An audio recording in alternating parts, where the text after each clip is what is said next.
naturalmente es conservadora, ¿vale? Que por lo tanto, ese proyecto social solamente puede ser un proyecto de carácter democrático. Paradójicamente, esto yo creo que lo comparte también el Partido Comunista en la época, ¿vale? Es decir, no se puede ir más allá de ese cambio. Lo único que pasa es que el Partido Comunista no va a ser capaz de protagonizar eso, quien lo va a hacer es el PSOE. ¿Había una alternativa social a esto? Yo creo que sí. Y esa alternativa social estuvo nucleada, por lo menos hasta el año 76-77, en todo lo que es esta dinámica de movilización obrera y posteriormente en la expansión de ese sujeto a la movilización a otros colectivos. El feminismo, el ecologismo, etcétera, tal cual, pero ya sin una traducción política completa.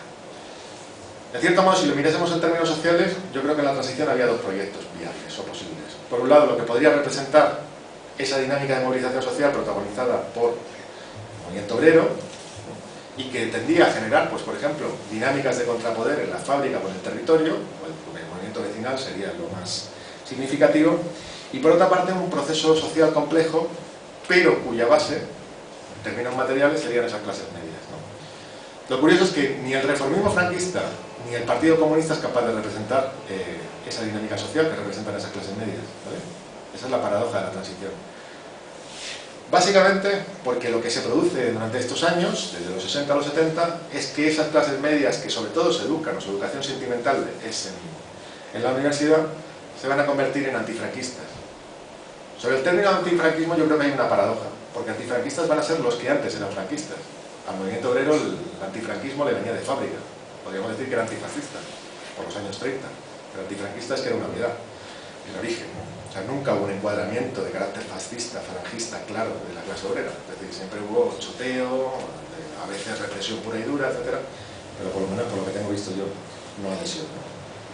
Bien, lo curioso es que esas clases medias van a representar un proyecto que es muy parecido al desarrollismo franquista, pero que es totalmente diferente en términos políticos y en términos de derechos civiles, ¿vale?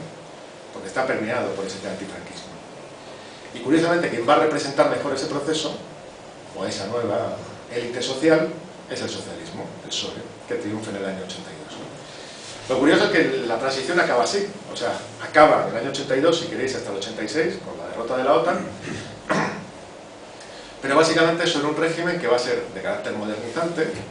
Modernización y desarrollismo tienen comparaciones demasiado severas para mí, que va a estar basado básicamente en toda una herencia de lo que fue la dinámica de crecimiento del tardofranquismo y que va a estar basado básicamente en lo mismo que mimó en términos sociales el último franquismo, que es precisamente esa construcción de la sociedad de clases medias.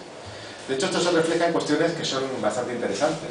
Por ejemplo, la precariedad del estado de bienestar español, cuyas bases la pone el franquismo, no las pone el socialismo, desde luego la ley de bases del régimen de la seguridad social del año 63 y luego remazadas en el 64, o por ejemplo la expansión de la educación, con la ley Villar-Mir, ¿no?, del año 73, que tiene un carácter fundamentalmente de clase media, es conservada durante toda la democracia. ¿En qué se ve esto? Pues esto se ve, por ejemplo, en que el sistema de educación mantenga la dualidad prácticamente única en Europa, en que nos encontramos con un sistema público, pero con dos vías. Uno público de verdad, especializado fundamentalmente en lo que serían los sectores de menores recursos, y uno público, que en realidad no es más que un sistema privado concertado, que es básicamente un sistema de subvención pública destinado a las clases medias. Otro ejemplo, la subvención a la propiedad de la vivienda, que se mantiene en el franquismo y que se mantiene luego en los años 80. Bien, ¿para qué toda esta discusión? Pues curiosamente, cuando nos encontramos y hablamos del 15M y posteriormente, ¿por qué se produce esa crisis política? Pues esa crisis política yo creo que se produce básicamente porque lo que había sido el pilar de la transición, que son esas clases medias ya modernizadas, ¿no?, con una exigencia de derechos civiles. No estoy diciendo que no haya cambio en la transición, lo que estoy diciendo es que no hay un cambio social profundo, ¿vale? Lo que estoy diciendo es que hay derechos políticos y derechos civiles, pero no cambio social, ¿vale? Pues bien, lo que se produce es que ese pilar, que eran esas clases medias, se empiezan a quebrar. Y se empiezan a quebrar en una crisis que ya venía arrastrada desde los años 80, pero que ahora mismo, a partir del año 2007, 2008, 2010, es definitiva. ¿A qué me refiero? Pues básicamente que los mecanismos de reproducción social que estaban o que han intentado operar todavía durante los años 90, 80, 2000, pues ya no operan. El modo en que se ha recompuesto la sociedad española, la sociedad de clases medias, durante los años 80, 90 y 2000, ha sido básicamente a través de burbujas especulativas de carácter inmobiliario, que han generado renta a sectores sociales que, aunque estaban muy precarizados en términos laborales, y estoy hablando de sectores cualificados, pasados por la universidad, sin embargo todavía encontraban trabajo y todavía encontraban la posibilidad de capitalizar lo que sería el patrimonio familiar en términos inmobiliarios, etc. A partir de la crisis del año 2007-2008, eso se hace manifiesto que no hay posibilidad de reproducción. Es decir, que tú vas a ser un trabajador precario, que no vas a encontrar vías de desarrollo profesional, por lo menos no muy claras, y que probablemente tu horizonte laboral sea bastante peor y profesional y también personal que el de la generación de tus padres. Se rompe el ciclo de crecimiento económico, incluso de redistribución social que se había estado produciendo desde el año 60 más o menos hasta el año 90, en realidad hasta el año 2007. ¿Vale? Y esa quiebra yo creo que es la que está en la raíz de la crisis social del propio régimen del 78, del propio régimen de la transición, y de lo que nos encontramos ahora con esta situación de incertidumbre, de apertura, de posibilidad de nuevos sujetos, etc. Si os parece, esta sería una cuestión y la vamos a intentar ligar ya con dos frases con la cuestión de la izquierda política. Nos encontramos ahora mismo que aquí hay una situación de crisis política y social y una dinámica de movilización social que se expresa en el 15M, que yo creo que tiene una saga, una historia,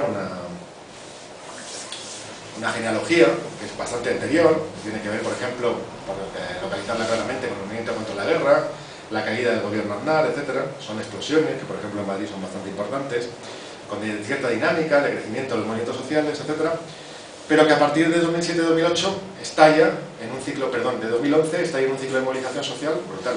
15M, las mareas, movimiento por la vivienda, etcétera, etcétera, ¿no? La cuestión es, ante ese ciclo de movilización social, entonces vuelvo a decir que yo creo que su protagonista ha sido precisamente esa clase media, relativamente joven, de 30, 40 años, pero que ya no va a conseguir por las mismas expectativas, que no tiene ya las mismas expectativas que sus padres.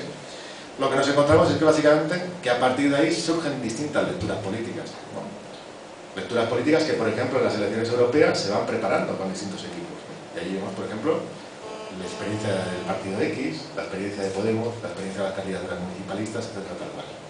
La cuestión es, ¿va a ser esa izquierda política capaz de pensar ese ciclo de movilización como un ciclo expansivo? ¿O va a ser simplemente, y dicho ya de forma provocadora, un mero mecanismo de recambio de élites? ¿Vale? Si queréis lo dejo así y empezamos la discusión.